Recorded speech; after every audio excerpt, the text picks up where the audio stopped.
naman doon at saka yung mga sako dyan. Yan ang ginawa naming bubong yung sako.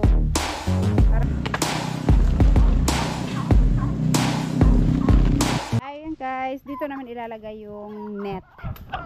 At eto na bumagsak na siya kasi yung mga kahoy dyan sa taas nalalaglag dito na punta dito sa net na pinaibabaw. Kasi ito nilagyan siya ng net dati.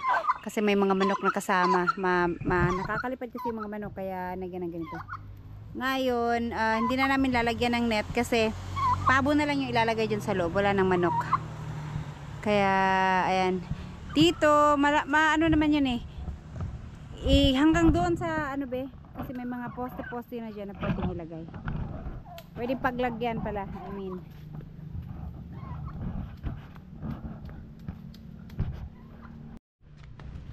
Ayan, dito kami maglalagay. Ayan si Nanay Sword nagluluto.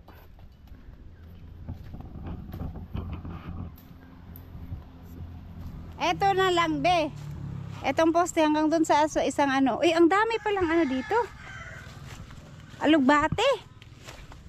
Nakabitin. Kaya pala ang haba ng mga alugbate nila. Oh. Bakit sa puno yung mga alugbate? Uy. Oh. Nandiyan nakabitin na yung mga alugbate. Ang dami. Eto, kahit hindi na to tanggalin tong mga damo dito kasi alam nyo yung dyan kilaka shortage noon. Grabe ang damo dyan. Wala kang makita ng ano dyan. As in ang hahaba. Pero nung naglagay kami ng pabo doon, nawala. Wala kang makita kahit isang dahon. Puro lupa na lang yung makita. Ang lakas pala kumain ng dahon ang pabo.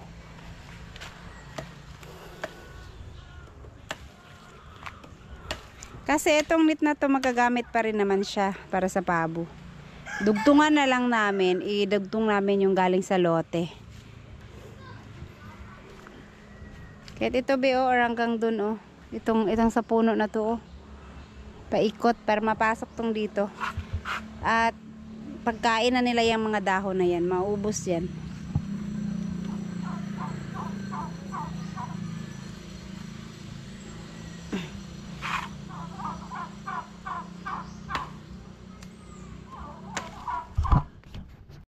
Ayun lang pala, tinanggal, pinuto lang yun doon para ganyan, paikot dito sa kabila.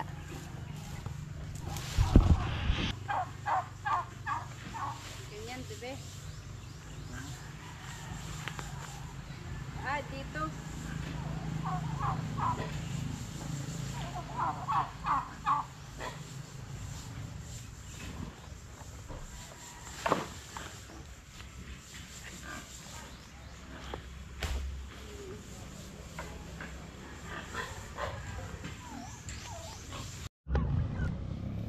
Alam niyo yung ginamit na yan, eto, ano lang to, yung sa sako, ginawang lubid sa sako. Pero ang tagal na ito, kaya ayan, marupok na rin siya.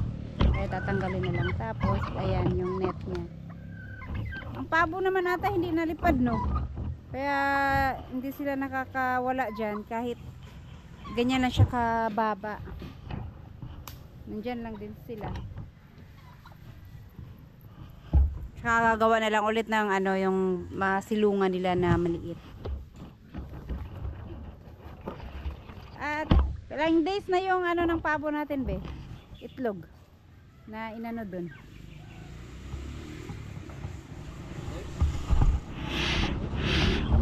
Ito dugtong na lang yung ano, kasi mayroon na siyang ano, itong ganito, ilagyan na ni John pampatigas yun sa ilalim para hindi lulusot, hindi nila maano sa ilalim dadaan.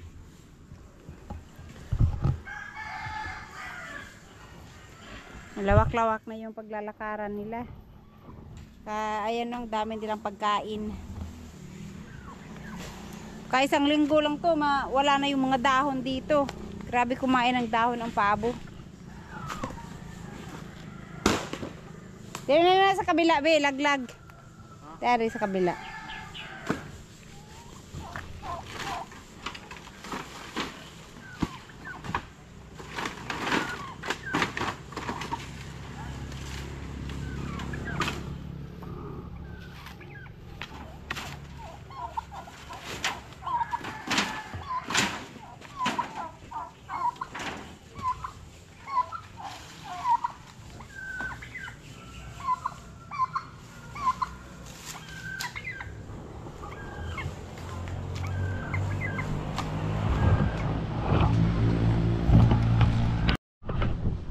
alisin mo na yung mga nakatambak dito para hindi mahirap alisin pagka taas. Wala kayong ahas dito? Wait, ano? Asa yun? Nakatali. Nakatali.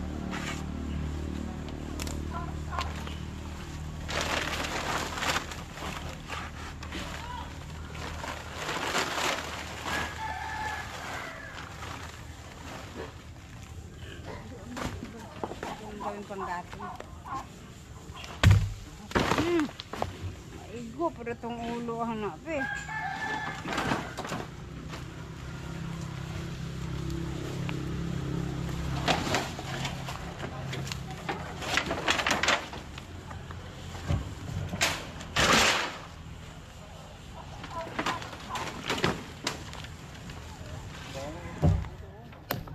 Itlog ng ano?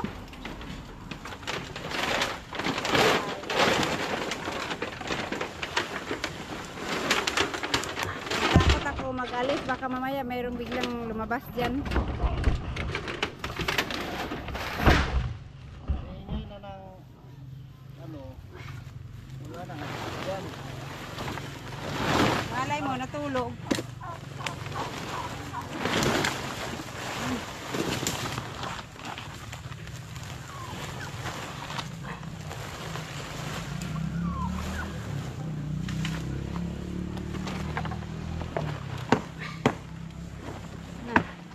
Ay, nakatali pala to.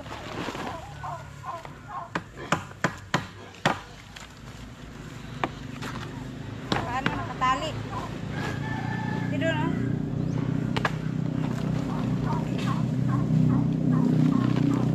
Bayan sa ako na to. Hindi nga na ano no? Iba na sa akin. Oh. Tarang! Ang daming itlog. 2, 4, 6, 7. Ha, may itlog din dyan? Nabasa kasi. Ilan? Bago? Bago pa yan oh. Itlog ng ahas yan. Baka itlog ng ahas yan. Itlog ng manok.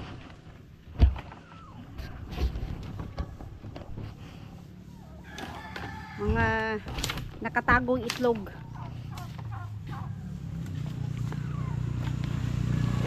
Ay, wala pa dahil. Dito, baka meron. Kaya nakaano ko.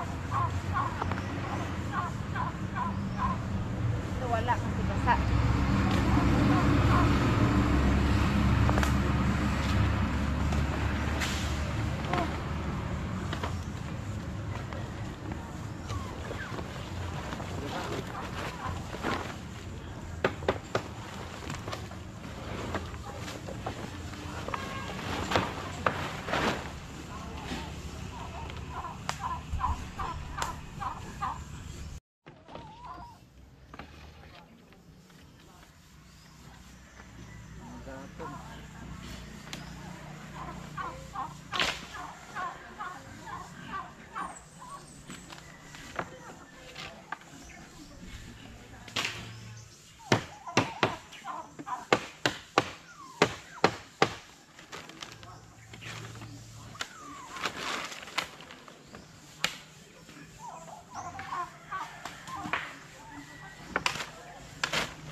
yun, oh. Ara. Sa taas na. Pulungan na lang ni siya, Bino, para manalingsing. Haba na eh, nasa taas na masyado.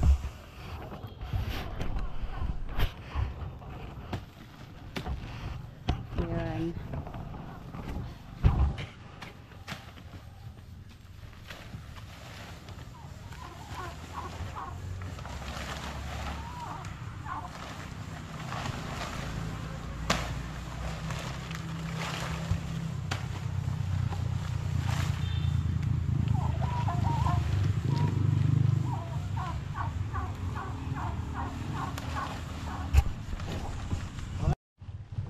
Nabasa man gihapon siguro, dili ba?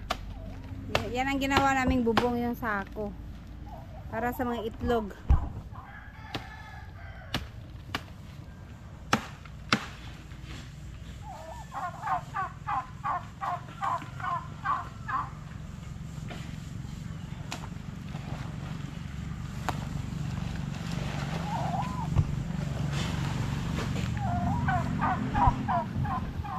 Ay, kukuha pala ako ng walisan pa to, be. Walisan pa to.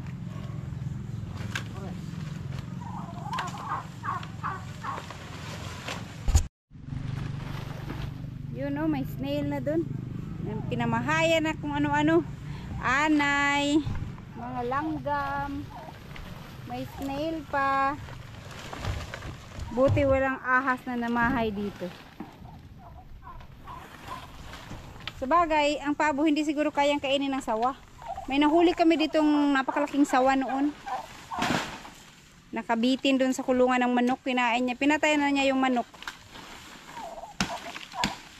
Ang haba pa naman ng sawa na yun. Kaya pala hating gabi, madaling araw na ang iingay ng mga manok. Akala ko kung ano lang, ahas na pala yung nagano sa kanila. Malaking sawa.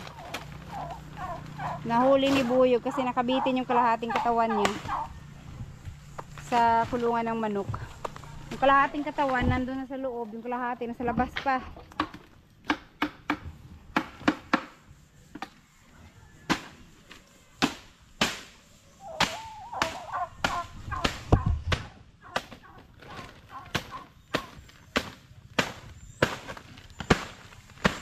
Pwede man siguro, be, lagay mo lang dito yung ano nila, be, oh. Kulungan ng ay itlogan ba? Maglagay lang ng kunting ano dito sa puno. Kunting sahigan. Para di ka na maghanap ng poste. May poste na kaagad. Yan. Op.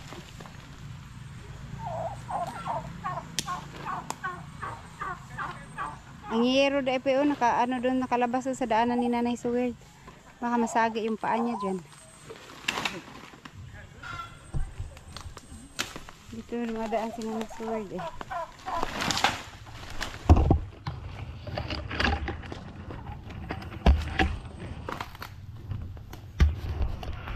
Talisin natin para masagi yung paa, lalo na pag sa gabi.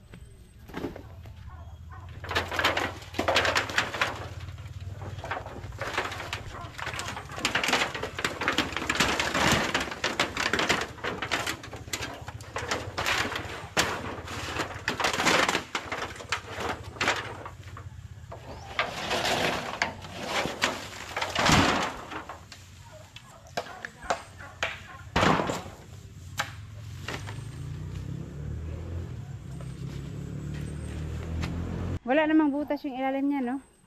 Yan, isabit lang ulit ibuyog to, mga to. Wala namang butas yung ilalim. Meron yan, butas ng iro. Pinutas din ang aso. Hindi hira talaga itong mga aso. Ayan, tapos ito may poste pa to. Nabuhay naman to, madrili kakao. Yan man siguro to, basta-basta matumba.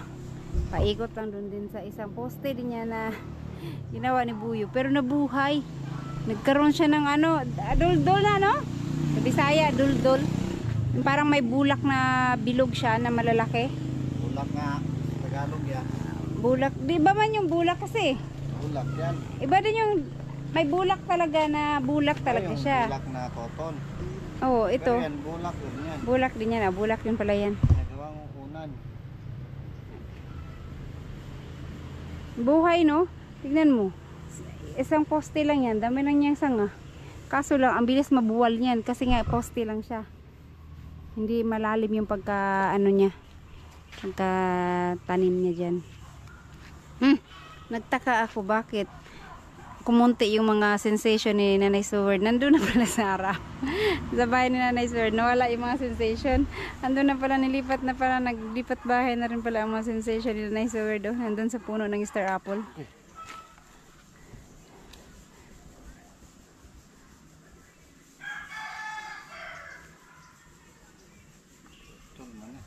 Putol. Nagkukuha ako ng walis.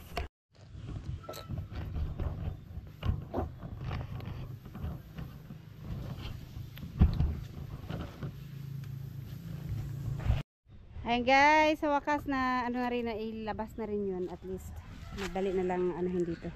Konting linis na lang, walis ng konti. Sinaalis na yung mga kahoy-kahoy.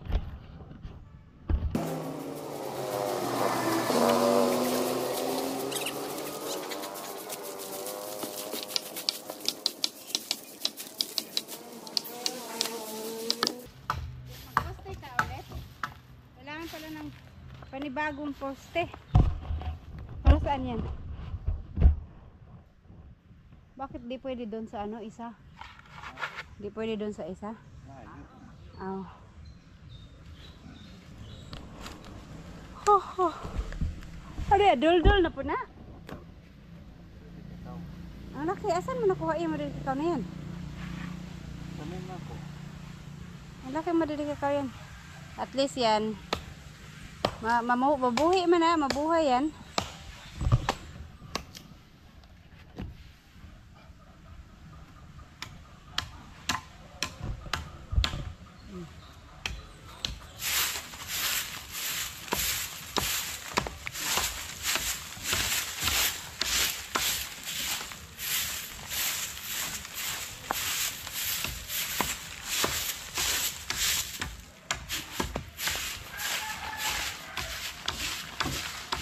Hindihan ko ito mamayang hapon.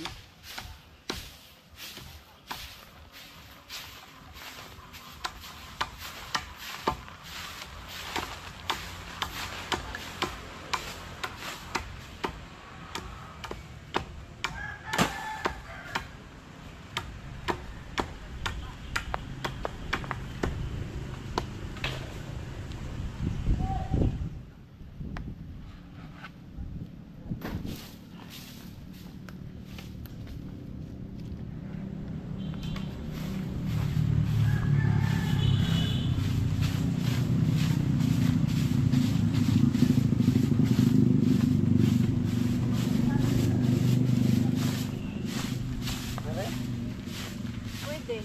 Bakit dito? Hindi ba abot dyan? Tapos sa puno ng nyog. Oo nga pala. Mayroong mag-ano. Mag-uwit sa nyog. Sige, pwede na dyan.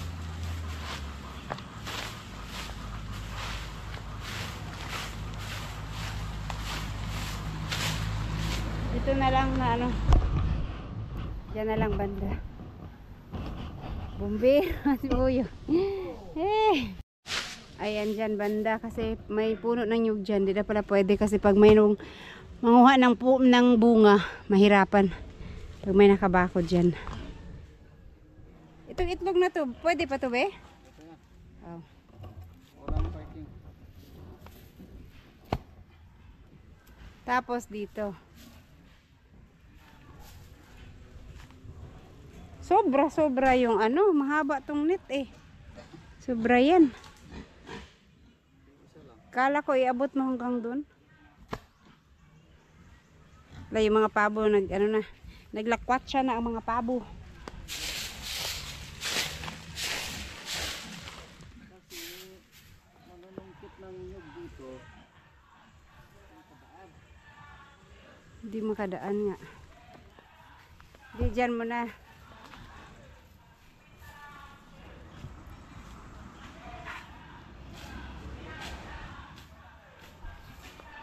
Tag 50 ra ang kilo.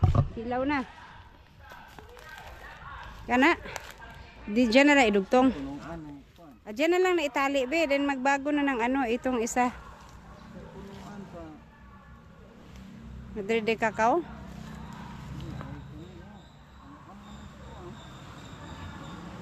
Ya, di naman kainin ng ano yan.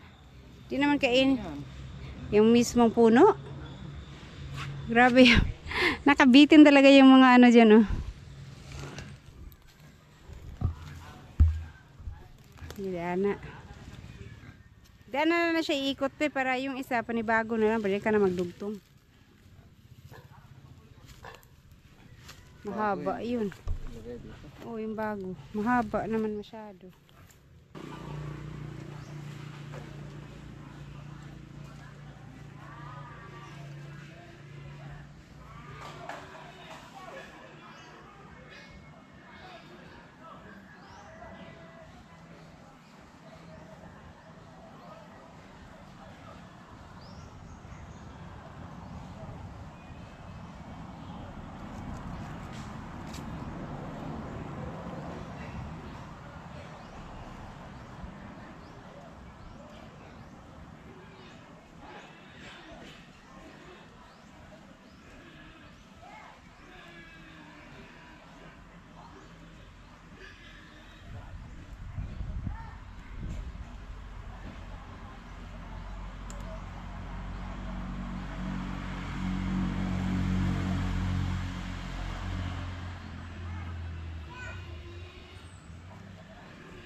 Ay guys, at manguha muna ng kawayan kasi paglagyan ng trapal na gawing ano, silungan doon sa mga paabo.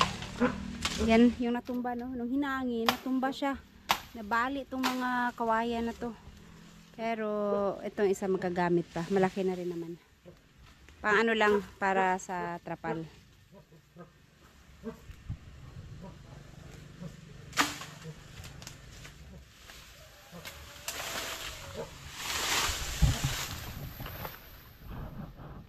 Isang piraso lang, be?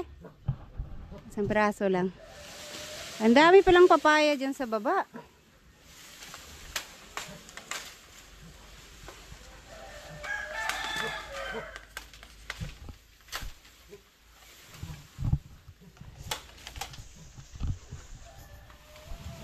Maliit lang. Nakulong na yung aming mga pabo. Mga dalawang pabo. Kahapon umulan ang hapon. Ay, nung gabi pala, gabi na umulan. So ganito lang siya kalawak, hanggang dito lang yung inano ni Buyog. Sabi ko dun sana, kaso lang pag nag-ano pala ng nyog, pag nanungkit ng nyog, mahirapan kasi paikot-ikot yung manunungkit ng nyog eh. Kaya hanggang dito na lang muna. Sa bagay, maluwang na rin naman to, malawak. Ayan pala. Ikuha na siya be, sana para sa trapal. Para may masilungan sila pag naulan. At saka pag nangitlog, gagawa ng bubong. Yung trapal na lang ang ilagay. Pwede na po bino, konting ano lang yung para pangitlogan nila.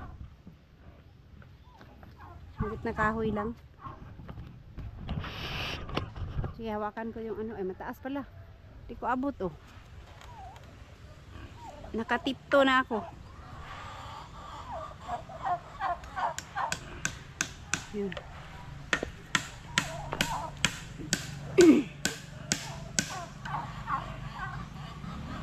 Tsaka eto dito, ayan sinabit lang. Kasi may ano pala dito. Sanga. Tapos yung trapal dito.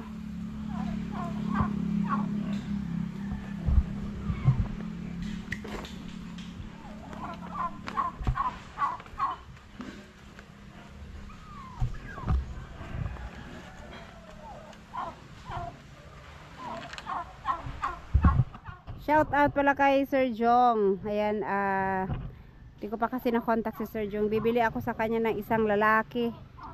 Kasi duda kami talaga dito sa isang pabo. Baka walang ano, similya. Never pa to nakapag ano, ng sisiw. Itong puti na to.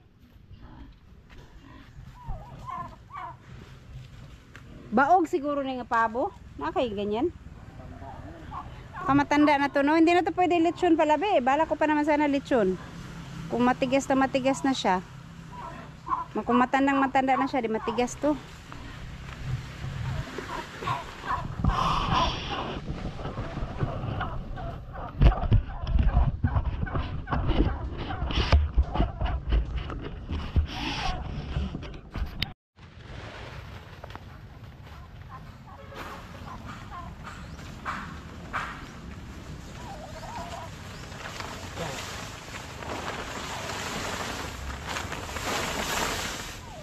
Saan dito? Sa ano? Kahit maliit lang, dalawa lang naman sila. Marunong din naman maghanap ng masilungan tong pabo eh. Pero yung itlog kasi nila, yung itlog ganda. Dari di oh. Pag may pambili na ng kolorop, pakolorop natin. Pwede. Kolorop na namin to, kolorop. Banda dun sa gilid para yung bahay na gagawin mo. Tatulungan nila ba?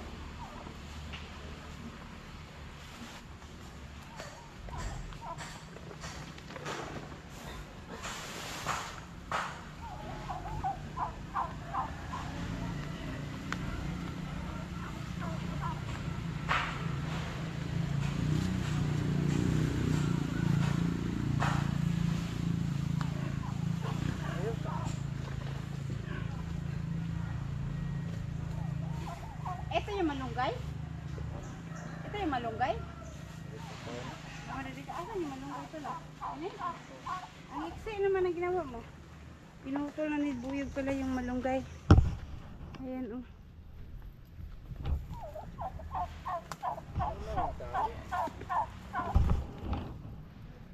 Tatlo lang yung dinala mong tali.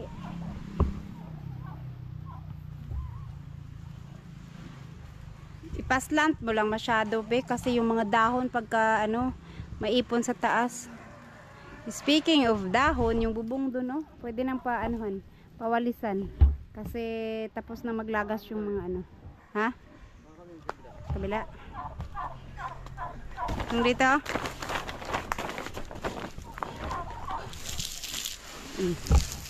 Sige.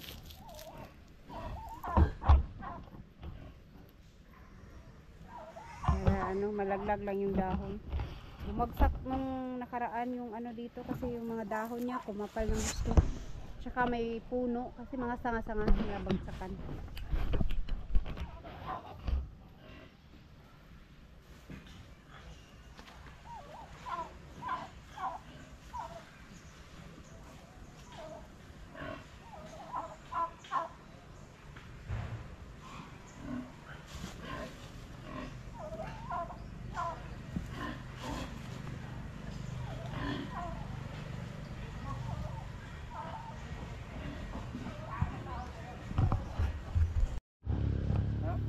Malunggay to ano?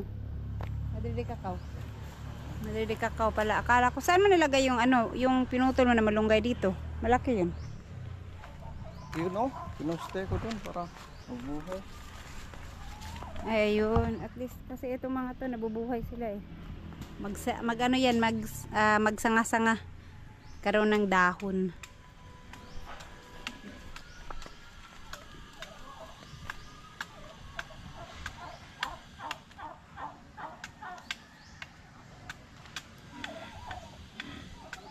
So eto muna yung ano nila, gagawan pa to ni Buyog ng itlogan. Saka yung ano, yung hindi nababasa para ano yung sisiyo, mapisa yung itlog, maging sisiyo.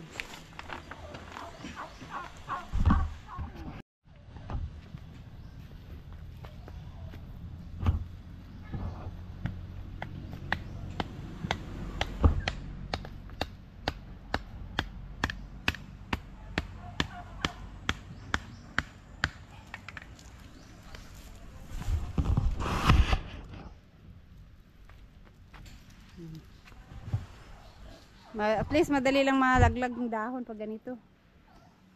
Kagaya nung nakaraan na nasalo lahat sa taas. Tsaka ito dito sa kabila. Ay, tinali ko. Saan yung isang tali?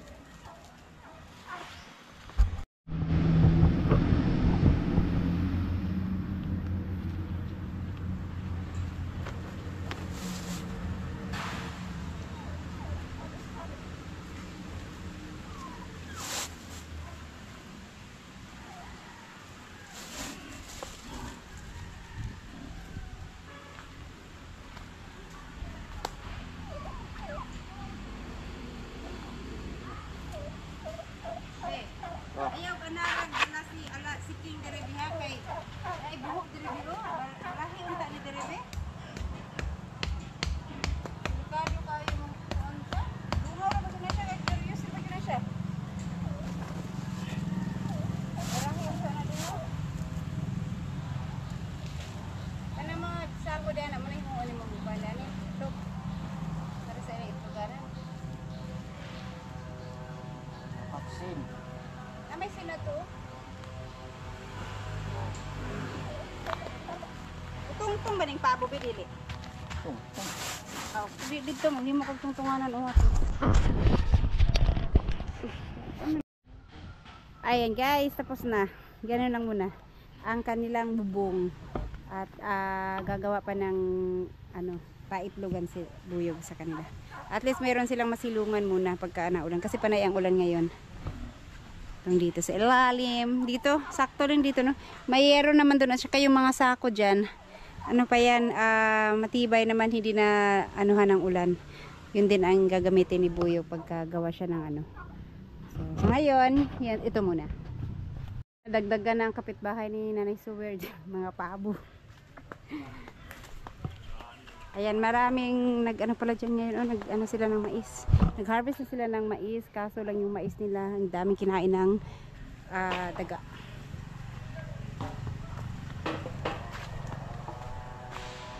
Tik-tik!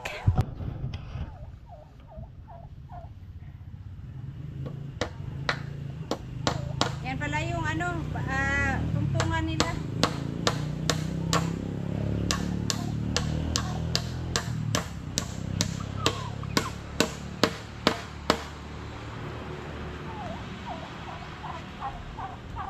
Buti sila malaglag, no?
Ayun, tapos. Pwede na.